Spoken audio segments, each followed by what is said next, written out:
खोज्दै हिँड्नु भएको आमा? मैले दुर्गा ब्युटी पार्लर हजुर हजुर दुर्गा ब्युटी म सही ठाउँमा आछु बाबु। हजुर सही ठाउँमा आउनुभएको चाहिँ बिस्तारै हिँड्नुहोस् है लड्नु होला नि हेर्दै गयो बिस्तारै बिस्तारै बस्नुहोस् बिस्तारै लड्नु होला है के पार्लर नानी तपाईँहरूको? यो हाम्रो चाहिँ दुर्गा ब्युटी पार्लर हो हजुर के को लागि आउनुभएको म उता एउटा नाइटो फेसियल भनी छ अरे त हो तिमीहरूका मेसिन? हजुर हाइड्रा फेसियल हाइड्रा फेसियल। हजुर हाइड्रा फेसियल गरेर यो चाउरीपन कम हुन्छ अरे त नि हजुर हजुर नानी। त्यहाँ गरिदेऊ बा मलाई त्यही फेसियल गर्ने भनेर आएको नि। हजुर कति वर्ष पुग्नु 90 वर्ष बा। ए हुन्छ हामीले तपाईँलाई 50 वर्ष जस्तो देखाइदिन्छौँ नि है राम्रो हुन्छ नि बा। बस्नु पर्यो हिँड्नुहोस् यो के गरेको यो?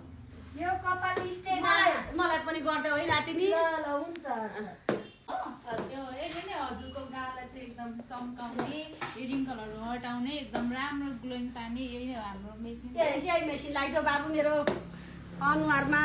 हजुर यो मेसिन लगाइदेऊ मेरो अनुहार 16 वर्षको जवानी बनाइदेऊ है नातिनी। हुन्छ आमा हुन्छ अनि यो नानी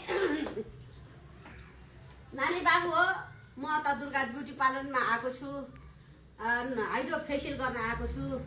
अमेरिकामा मेरो छोरा नाति छन् आमा गर है भनेर यहाँसम्म आएर यो पार्लर दुर्गा ब्युटी पार्लर यहाँ गणेशस्थानमा सरेको रहेछ। पहिला त गङ्गापुङमा थियो नि होइन र नानी? हो आमा अहिले गणेशस्थानमा सरेको रहेछ। हजुर कति सोध्दै सोध्दै आइयो।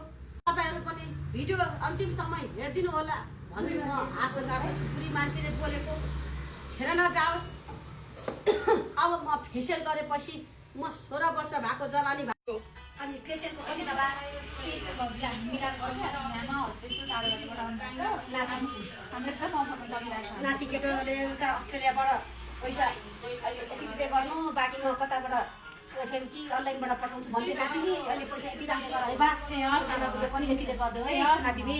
कहाँ बस्ने हो? हुन्छ आउनुहोस् भएको फोटो भिडियो हेर्नु होला। अन्तिमसम्मको भिडियो पार्ट 2 मा म देखाउने छु बाबु नानीहरूलाई है नानी। By by. साह्रै गाह्रो भयो नानी।